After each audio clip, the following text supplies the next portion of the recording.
Bonsoir à toutes et à tous. Donc, chronique spéciale, exactement une chronique dédiée à Linux. Et puis pour ceux qui finalement, au fond, en ont marre, effectivement, puisque les mises à jour prennent fin chez Microsoft concernant son écosystème Windows 7. Bon, je dois reconnaître que Windows 7 est je dirais, la meilleure distribution après Windows XP. Je pense que tout le monde aura connu Windows XP comme système DOS plus ou moins acceptable. Quand je dis plus ou moins acceptable, bien entendu, je fais un comparatif avec la distribution de Mac OS X 9 et puis surtout de Linux. Alors, pourquoi j'incite les gens à passer à Linux? Pour des raisons, je dirais, de philosophie, bien entendu, mais aussi pour des raisons pratiques, puisqu'on peut considérer aujourd'hui que Linux est arrivé à être une bonne alternative des systèmes DOS, ce qui n'était pas le cas il y a à peu près une quinzaine ou une vingtaine d'années. Et donc aujourd'hui, on peut considérer que certaines distributions de Linux n'ont pas à rougir du système Windows, bien au contraire, puisque nous voyons de plus en plus effectivement d'entreprises et même, je dirais, d'administrations ou même partout dans le monde, des institutions scolaires ou universitaires, même des agences gouvernementales et d'autres organisations qui finalement abandonnent de plus en plus et d'une façon massive, hein. Je prends le cas de- du Parlement ou plus précisément pour un secteur de pointe et de recherche que peut-être par exemple la gendarmerie, qui aujourd'hui sont sur une base Debian, donc Ubuntu, et pas pour des questions de philosophie, mais pour des questions de coûts financiers et puis surtout de sécurité. Donc, comme je le précisais, ils abandonnent massivement le système d'exploitation Microsoft Windows et le remplacent plus particulièrement par Linux. De même, je dirais, c'est ce qu'on peut le constater dans les différentes administrations, elles abandonnent des applications propriétaires et commerciales pour des logiciels libres, également connus sous le nom de logiciel open source. Alors le conflit entre free software et open source est un vieux conflit. C'est le conflit en fait du logiciel libre et du logiciel ouvert. Le logiciel libre embarque une philosophie. Le logiciel ouvert, c'est-à-dire open source, n'a pas à proprement dit de philosophie exacte. Je m'explique. Un logiciel open source peut être utilisé par un secteur d'une société commerciale et qui a envie de le modifier et finalement au fond le revendre. À la différence, le logiciel libre reste quand même, je dirais, sous certaines fonctionnalités comme le GPL, où il est très difficile, voire pratiquement impossible, je dirais, de le revendre en tant que tel, si ce n'est que vendre les services, puisque ce sont les services chez Linux qui coûtent le plus cher. Donc, effectivement, il faut bien comprendre que qu'est-ce que finalement la licence du logiciel libre, hein, Linux ainsi que d'autres logiciels libres, est avant tout déjà un des fondamentaux, je dirais, de la gratuité. Alors, il faut rester vigilant, puisque le mot en anglais free veut dire aussi bien libre que gratuit. Ce qui est gratuit n'est pas forcément libre, ce qui est libre n'est pas forcément gratuit. En tout cas, dans le cas d'espèce, il faut savoir qu'on peut le télécharger gratuitement, dans une distribution Linux par Internet, et on peut l'acquérir sous forme de CD aujourd'hui, sous forme de fichier ISO, avec quelques petits tutos qui vous permettraient de la posséder, enfin de posséder la distribution sur une clé USB, puisqu'aujourd'hui, de plus en plus d'ordinateurs portables voient la disparition effectivement du lecteur DVD. Alors, bien entendu, il y a toujours une possibilité de donner un peu d'argent pour une contribution, mais il n'y a pas de caractère d'obligation, ça il faut bien le comprendre. Alors on peut installer sa copie du logiciel sur autant de postes que l'on souhaite, ce qui n'est pas le cas, bien entendu, de Microsoft, hein, et sans aucune restriction, bien entendu.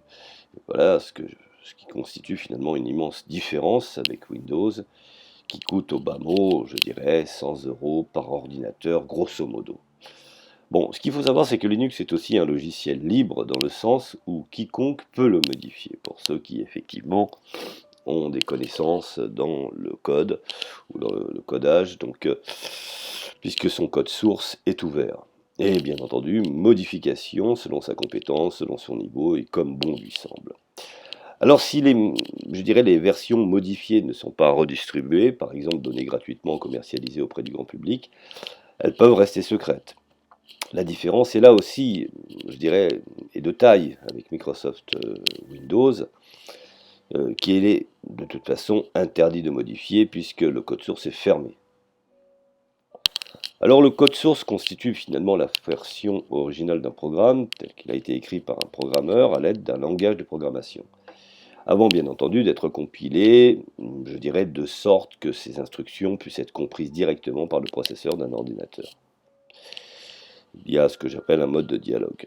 Alors la plupart du temps, il faut accéder au code source pour apporter des modifications à un programme, ou la possibilité de bidouiller, voire même de modifier en toute liberté le code source, et de le faire sans être tenu de dévoiler ces modifications, qui a été un élément de choix très important pour les nombreuses, je dirais, organisations d'envergure.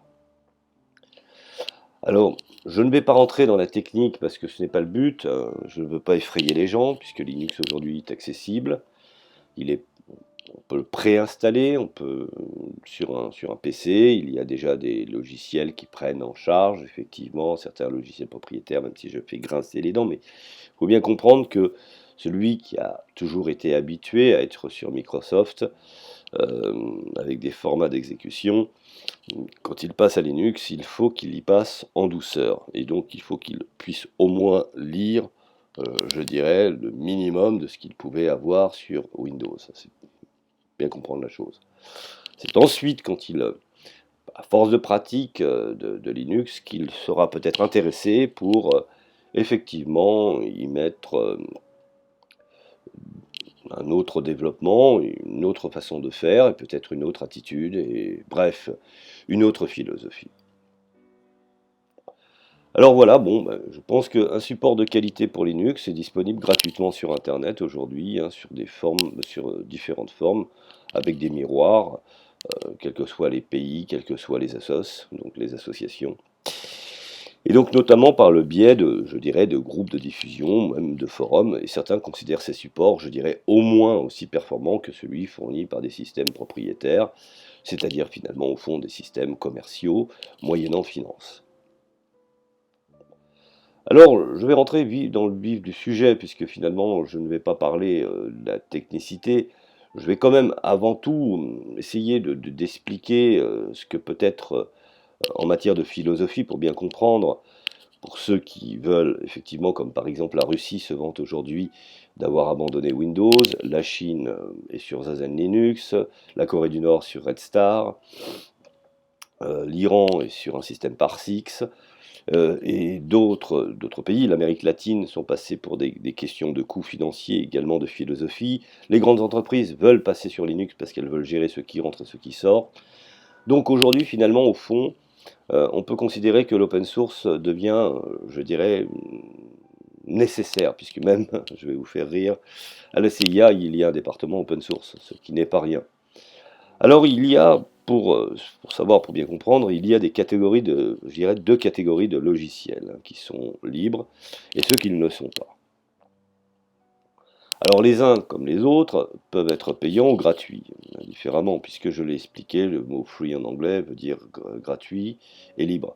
Et ce qui est gratuit n'est pas forcément libre, et ce qui est libre n'est pas forcément gratuit. Exemple, VLC est libre et gratuit. Tandis que DivX ou les logiciels MP3 sont effectivement gratuits, mais ils ne sont pas libres. Impossible de modifier le code. Bon, j'espère pour la petite histoire que vous aurez compris. Ensuite, il faut savoir que la gratuité n'est en aucun cas un critère je dirais, de distinction entre logiciel libre et logiciel non libre, même si la majorité des logiciels libres sont gratuits. Par exemple, LibreOffice, qui est de plus en plus utilisé aujourd'hui dans l'administration, puisque même ce que j'appelle les tenants les responsables de l'éducation nationale qui, tous les jours, enseignent à nos enfants, quand des travaux leur sont demandés, effectivement, ils invitent les enfants de télécharger LibreOffice, qui est libre et gratuit, qui est une alternative au Microsoft Office, afin de pouvoir travailler sur l'équivalent de PowerPoint, pour, par exemple, faire construire des dossiers ou pour s'aider à présenter des maquettes, voire même ce qu'on pourrait qualifier comme étant, je dirais, des travaux collectifs. Alors, bien entendu, j'ai parlé de Microsoft Office, hein, qui est une suite bureautique qui engage également Word, Excel, PowerPoint, Publisher, Note, bien entendu, cette suite bureautique qui peut être achetée par ce que j'appelle par logiciel, ou un pack complet, pack étudiant, pack professionnel, pack professionnel plus, n'est absolument pas libre et certainement pas gratuit. Malheureusement, en France, nous avons eu la fâcheuse habitude, notre législateur a voulu, pour des raisons que je pourrais expliquer ailleurs, choisir l'option Windows dans l'administration. Et aujourd'hui, on s'aperçoit qu'effectivement, les coûts de licence et puis la problématique aussi des mises à jour sur pas mal de PC reste une difficulté à toute épreuve. Alors, maintenant, il faut bien comprendre aussi que l'utilisation du Flash Player, qui permet justement la lecture des animations sur Internet, n'est pas libre puisqu'appartenant à la société Adobe. Il faut aussi comprendre que le Chrome, le navigateur fait par Google, est gratuit, certes, même si on peut considérer que le système Android à la base est un noyau Linux et qu'il y a un mode de terminal, donc un mode de console, avec possibilité effectivement d'utiliser un langage code. Il n'en demeure pas moins que ce navigateur est gratuit, mais certes pas libre. Alors, il faut bien comprendre aussi que Windows ne vous appartient pas. Hein. Windows appartient à la société de Redmond, donc de Microsoft, et n'est absolument pas libre et certainement pas gratuit. Aujourd'hui, on sait que les entreprises, par exemple, Red Hat Linux Entreprise est libre, mais n'est pas gratuit. C'est-à-dire qu'en fait, le système GNU et Linux, pour les entreprises, ce système effectivement libre, c'est-à-dire qu'il appartient à l'entreprise, mais ce qu'il va nécessairement, je dirais, devenir payant, ce sont les services de qualité, donc les gens qui vont intervenir pour la compilation, pour la mise à jour, enfin pour la gestion des serveurs, pour une multitude de choses. Donc voilà, il faut bien comprendre que les logiciels qui ne sont pas libres sont appelés propriétaires. Richard Stallman, un des fondateurs au MIT de l'intelligence artificielle, des mathématiques, qui est le papa, presque je dirais le père de GNU, a bien mentionné cet adjectif un peu plus pertinent pour que les gens comprennent si vous me permettez ce terme, où il définit plus le logiciel propriétaire comme privateur. Car pour lui, ce qui est faux, ce qui est absolument pas faux, puisque les logiciels privent leurs utilisateurs de liberté. Les exemples les plus connus de logiciels privateurs sont les systèmes ou les programmes produits par Microsoft, Apple ou Adobe. Donc Flash, Photoshop, Illustrator, etc. Bon, After Effects. Alors, ce qu'il faut bien comprendre dans ce que j'appelle le logiciel libre, ce sont ce qu'on appelle les 4 libertés du logiciel, qui sont, je dirais, du logiciel du free software, c'est-à-dire le logiciel libre, c'est les 4 libertés fondamentales. Et les logiciels libres sont définis par leur licence dite libre. La première, et la plus célèbre, étant le GNU, la General Public License, à travers les licences libres qui ont, je dirais, la même force juridique que les licences propriétaires de Microsoft ou d'Apple. Et je dirais même que les logiciels libres offrent à tout le monde, particulier ou entreprise, association ou gouvernement, les 4 libertés. La liberté d'utiliser le logiciel en petit 1, donc quels que soient les usages, donc là, ce qu'on appelle la liberté 0.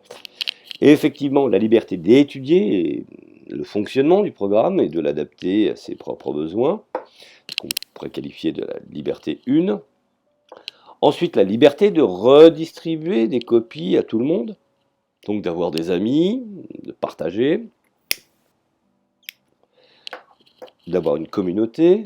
C'est une des raisons pourquoi le navigateur Firefox est largement plus performant que les autres, pour la simple et bonne raison qu'elle, étant donné que c'était sur un système effectivement open source, eh ben, la possibilité effectivement d'étudier en commun, de développer, d'apporter une multitude de fonctionnalités et de sécurité.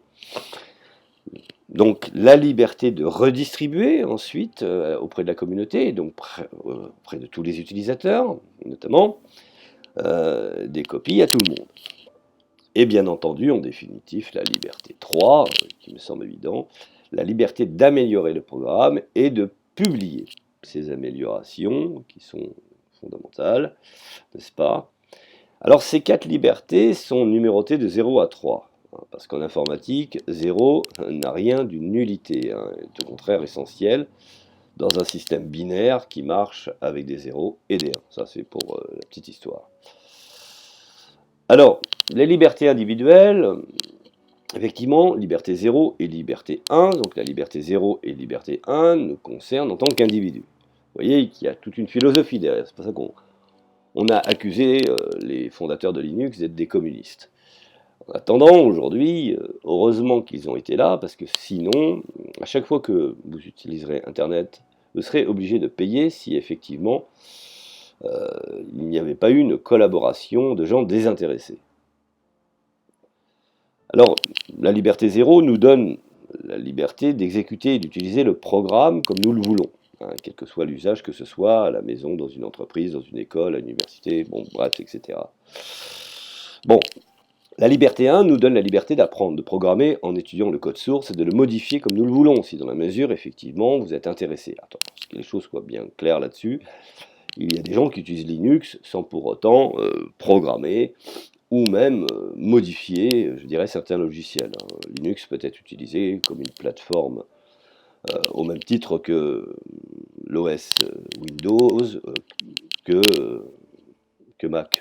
Donc il faut bien que les choses soient claires là-dessus. Il n'y a pas de caractère d'obligation d'utiliser une console. C'est mieux effectivement de connaître quelques petites applications d'installation, de mise à jour, qui ne sont pas très compliquées, sudo apt-get install, puis ensuite le logiciel, ou update, upgrade, donc mise à jour de la distro. Il y a quelques petites choses à apprendre, mais qui ne sont pas compliquées. Ensuite, il faut bien comprendre une chose, il y a les libertés collectives, ce que j'appelle les libertés 2 et liberté 3. Alors la liberté 2 et la liberté 3 vont plus loin.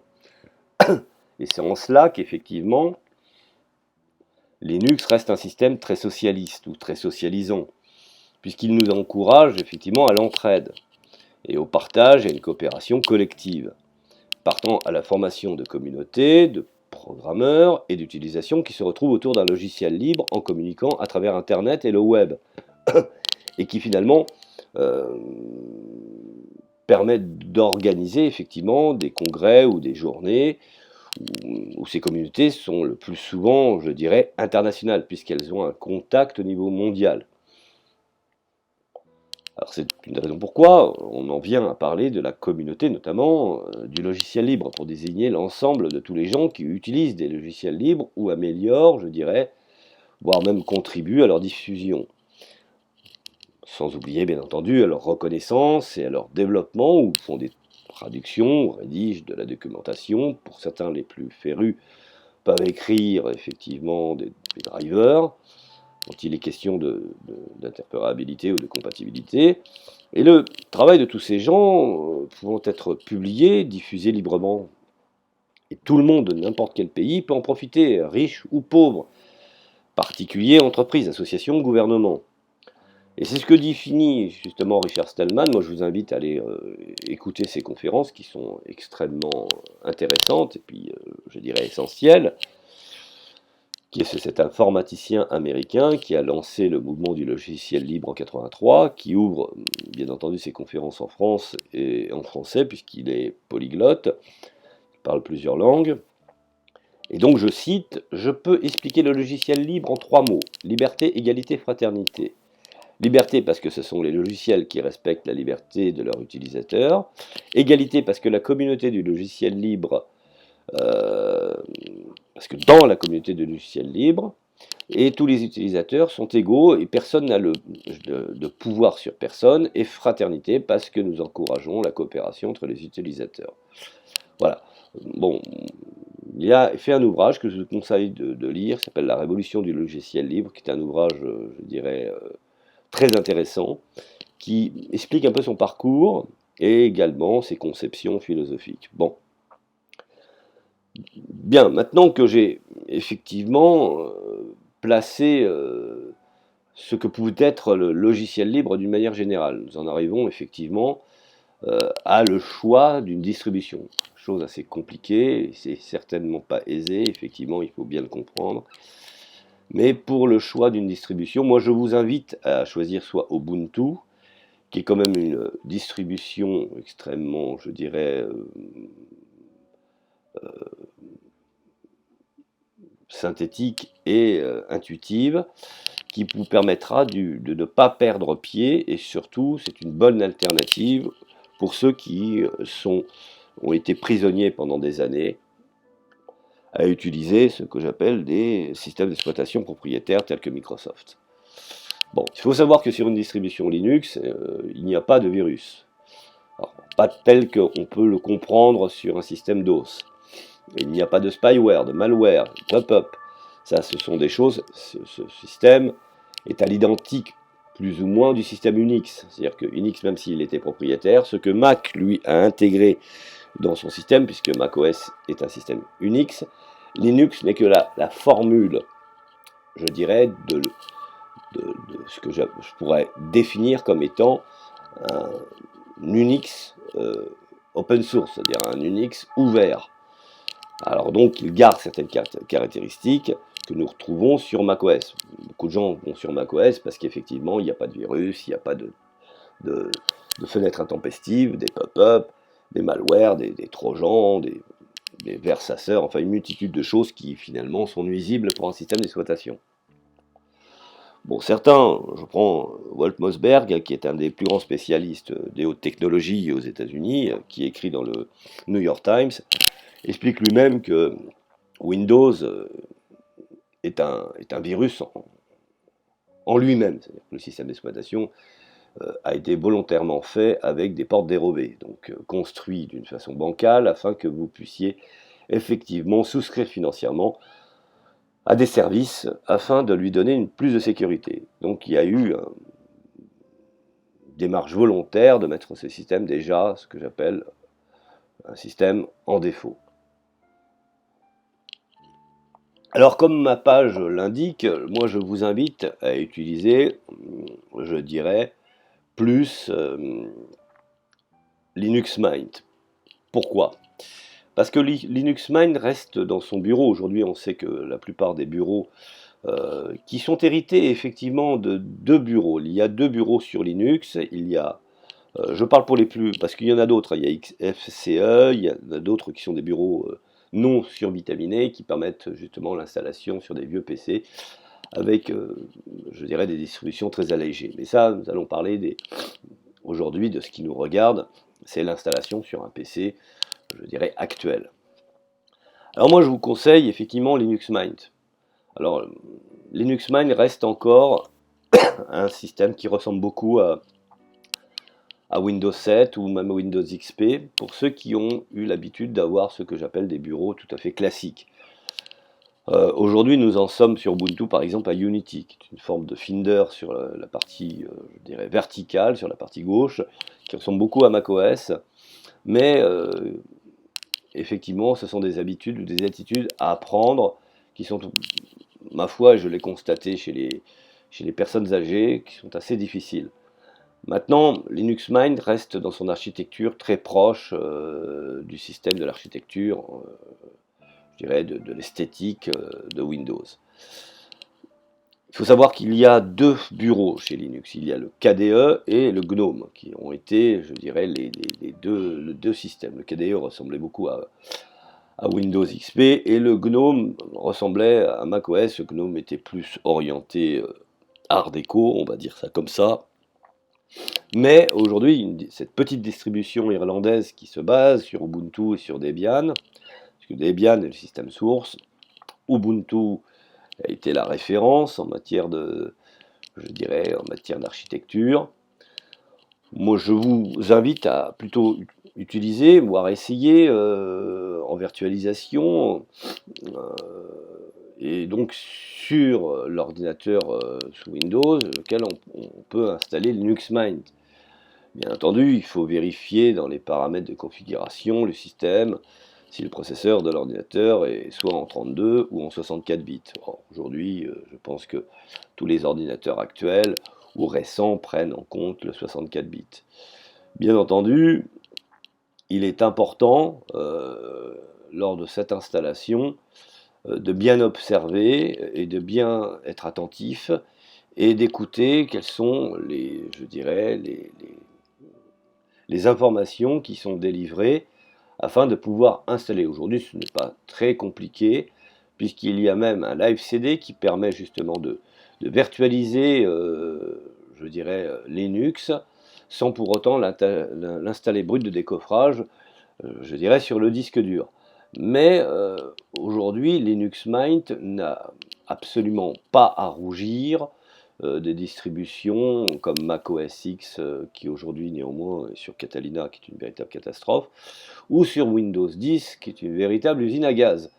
En tout cas, Linux Mint est un très très bon système que j'ai pu installer et embarquer chez beaucoup de gens, y compris des seniors, et qui aujourd'hui en sont très contents puisqu'ils migrent assez facilement. Il y a juste à suivre les informations qui interviennent, quand information il y a, bien entendu. Je vous invite à installer cette distribution qui, à mon sens, est une très très très bonne distribution. Alors, il faut bien comprendre que Linux Mint est un système d'exploitation d'ordinateur conçu, effectivement, pour la plupart des machines modernes, ou même classiques. Euh, Effectivement, il est, je dirais, conçu pour fonctionner en conjonction avec d'autres systèmes d'exploitation, y compris ceux que je viens de citer précédemment, et peut mettre automatiquement en place un système de démarrage en mode dual boot, en double amorçage. Pour ceux qui veulent conserver Windows, je veux bien précis là-dessus, on peut mettre deux systèmes d'exploitation, hein, sur ce qu'on pourrait définir en anglais comme un multi-boot. Parce que je peux comprendre aussi que des gens te disent, bon bah voilà, moi je veux pas quitter tout de suite Windows, et puis je ne veux pas le perdre pour des questions aussi de garantie. Beaucoup de facteurs peuvent rentrer en ligne de compte. Alors, et puis bon bah cet amorçage multiple permet durant son installation de faire ce choix et finalement au fond donne une possibilité à l'utilisateur de choisir à chaque démarrage sur quel système d'exploitation, effectivement, il a décidé de démarrer. Bon, maintenant, ce qui est clair là-dessus, c'est que pourquoi j'invite les gens à utiliser Linux Mint, c'est que cette distribution, qui est non officielle, mais dérivée d'Ubuntu, comme je l'ai précisé, et dont la base à l'origine est Debian, est un système d'exploitation de base. Il intègre des codecs, des applications propriétaires, et donc, effectivement, pour les puristes, pour ceux qui ne veulent absolument aucun logiciel privatif, moi je les invite plutôt à aller sur une Debian, ce qui est plus logique, mais pour utiliser Debian, il faut déjà avoir ce que j'appelle une expérience Linux. Après, on peut choisir d'autres distributions, là n'est pas le problème. Les distributions qui sont plus compliquées comme Slackware, comme Gentoo, qui sont des distributions qui là s'adressent effectivement à un public non seulement averti, mais je dirais spécialisé. Mais pour ce qu'il en est des systèmes d'exploitation comme Ubuntu, ou Linux Mint, ils prennent en compte, effectivement, ils intègrent des codecs et des applications propriétaires pour que la personne qui passe d'un système Windows ne soit pas trop perdue et n'ait pas trop à passer du temps pour essayer d'avoir l'équivalent. Donc, effectivement, elle ne respecte donc pas complètement l'esprit d'un système d'exploitation libre. Par contre, je voudrais dire qu'elle facilite l'utilisation instantanée par des débutants dans le monde du libre. Alors, les avantages d'être basé sur une Ubuntu ou sur un Linux Mint, c'est que le nombre de logiciels disponibles, portant un communauté d'utilisateurs potentiellement capable de vous aider. Il y a toujours des forums, les gens sont alertes et puis interviennent assez rapidement. Ensuite, effectivement, il y a des éléments qui sont très importants, comme la prise en compte de la carte graphique, la prise en compte d'une multitude je dirais, de produits qui sont embarqués dans la machine et qui ont besoin d'être reconnus pour avoir plus de puissance, plus de clarté, d'avoir une architecture, je dirais, de qualité. Alors, effectivement, ce qu'il faut savoir, c'est que Linux sort une version tous les 6 mois. Ça, c'est une chose qui est, je dirais, évidente. C'est-à-dire que Linux a été le premier système d'exploitation, je dirais, il faut être honnête, à migrer. Alors, quand on parle de migration, il faut bien comprendre ce qu'on veut dire par là. C'est que, en fait, la migration, c'est comme un système de mise à jour. Vous passez d'un système d'exploitation par la mise à jour. Mac a suivi et ensuite Microsoft. Mais à l'origine, effectivement, ce fut Linux le premier à opter pour le système de migration. Alors, il faut bien comprendre que depuis 2012, Linux Mint, pour cette distribution que je vous invite à utiliser, propose ses propres environnements de bureau. Mate, ce qui est un aspect basique, moins gourmand en ressources matérielles, et Cinnamon, avec une apparence plus moderne. Alors après, on peut modifier, l'avantage de Linux, c'est qu'on peut y modifier les icônes, modifier l'architecture, modifier l'esthétique, l'habillage. C'est quelque chose d'important. Ensuite, je vous mettrai le lien concernant effectivement la possibilité de choisir la version qui peut intéresser.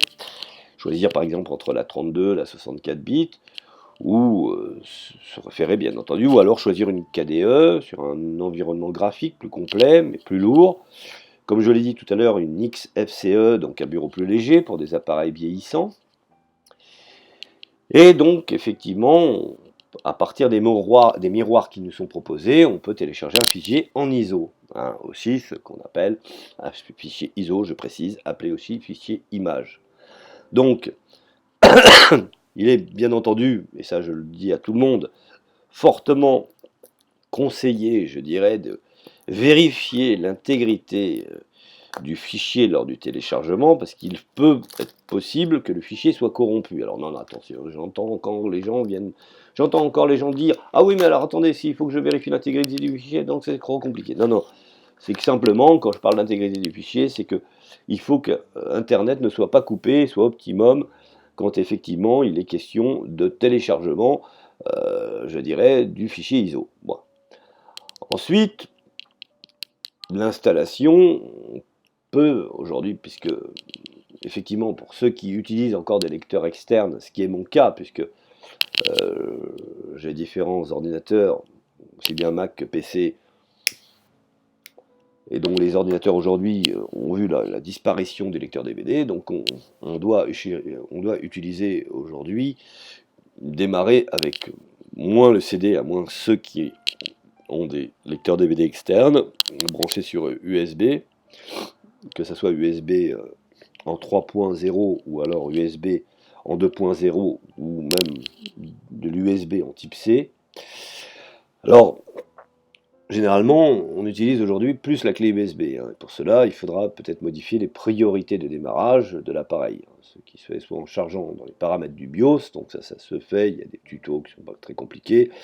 Généralement, sur un PC, on appuie, je dirais, au moment où l'ordinateur démarre, soit sur F8 ou F12, ou sur une autre touche. Moi, je vous invite à, selon la marque de votre ordinateur, à aller sur le site du constructeur qui va vous effectivement donner l'information pour savoir quelle est la touche sur laquelle il faut appuyer. Bon. Ensuite, bien entendu, une fois que le double cliqué sur l'icône d'installer Linux Mint, par exemple sur le bureau, parce que l'installation se fait sous forme d'une icône avec un disque où est bien écrit Install Linux Mint. Là, s'impose à vous de bien sélectionner la langue. Bon, vous choisirez le français, je pense, pour d'autres l'arabe ou l'anglais, et bien vérifier effectivement et valider le message de la préparation de la sélection de Linux Mint, qui est très importante, puisque cette préparation est surtout pour assurer un meilleur résultat pour l'ordinateur et de choisir effectivement automatiquement l'espace libre disponible sur le disque dur. Ensuite, il faut, moi je vous conseille de l'installer totalement pour ceux qui effectivement en ont plus que marre d'être prisonniers du système libéral et capitaliste de Microsoft. Moi je vous invite au type d'installation où il est mieux d'effacer le disque dur et installer Linux Mint. Alors, je vois les gens commencer à paniquer, et ce n'est pas la question, je voulais préciser, même sans, une fois que Linux Mint est installé, il faut savoir que il y a de base dans cette distribution tous les logiciels qui prennent en compte effectivement les logiciels propriétaires. Et puis de toute façon, en matière de lecture vidéo et même audio, il y a VLC. VLC qui est un logiciel Linux, qui est, ma foi, le meilleur et utilisé sur toutes les formes de plateformes, que ce soit sur Mac ou que ce soit sur Microsoft. Une fois effectivement que cette installation est faite, il y a un message de vérification. Ce message de vérification, c'est l'application effectivement des changements sur le disque. Alors effectivement, on continue et on valide les fuseaux horaires par défaut. À partir de là, une page s'ouvre et permet de glisser le nom sur lequel l'ordinateur sera sur quel réseau. Bon, il y a des choses qui sont effectivement, je dirais, automatiques. Il y a juste à glisser un mot de passe et finalement cocher les cases qui ma foi, peut-être, qui est intéressante. Bon, ensuite, et ben une fois que les choses vont être finies, que l'ordinateur va s'installer, à partir de là, il y aura un redémarrage, et ce redémarrage, effectivement, parce qu'il faut bien comprendre qu'au préalable, je l'ai oublié, tant pour moi, il faut que Internet soit ouvert, ce qui va vous permettre justement, une proposition vous sera mise en avant et proposée, voulez-vous installer la mise à jour et les logiciels propriétaires, c'est-à-dire le MP3, OGG, MP4, les greffons, enfin une multitude de choses qui seront proposées dans la mise à jour. Donc vous allez les cocher, ce qui vous permettra d'avoir un système prêt à l'emploi dès qu'il sera terminé. Et une fois qu'il sera terminé, vous pourrez l'utiliser sans aucun problème. Tous les logiciels de base sont présents, les suites bureautiques, les modifications, ce que j'appelle les retouches d'image, comme GIMP par exemple, qui est un très très bon logiciel que j'utilise. C'est une alternative à Photoshop, une alternative libre. LibreOffice pour les suites bureautiques. Et puis pour ceux qui veulent effectivement aller plus loin, il y a comme le Play Store ou le Windows Store ou même, je dirais, sans avoir peur de le dire, l'Apple Store, une boutique qui vous permet d'installer ou de désinstaller des logiciels et pour les besoins. Et vous irez doucement et petit à petit, vous verrez que les choses iront très bien, c'est assez ludique. Firefox est embarqué, bien entendu, comme navigateur préféré. Vous pouvez mettre Chromium, qui est l'équivalent de Chrome, mais en plus développé. Mais, en tout cas, je vous invite à installer cette distribution. Je ne veux pas aller trop loin, parce que sinon, cette chronique va, finalement, au fond, ennuyer les gens. Mais je vous invite vraiment à utiliser Linux Mint. C'est vraiment un très très bon système d'exploitation. Je peux vous dire que la plupart des gens sur lesquels je leur ai installé cette distribution ne veulent certainement pas revenir à Windows. Voilà, je vous remercie de votre temps d'écoute et je vous dis à la prochaine chronique.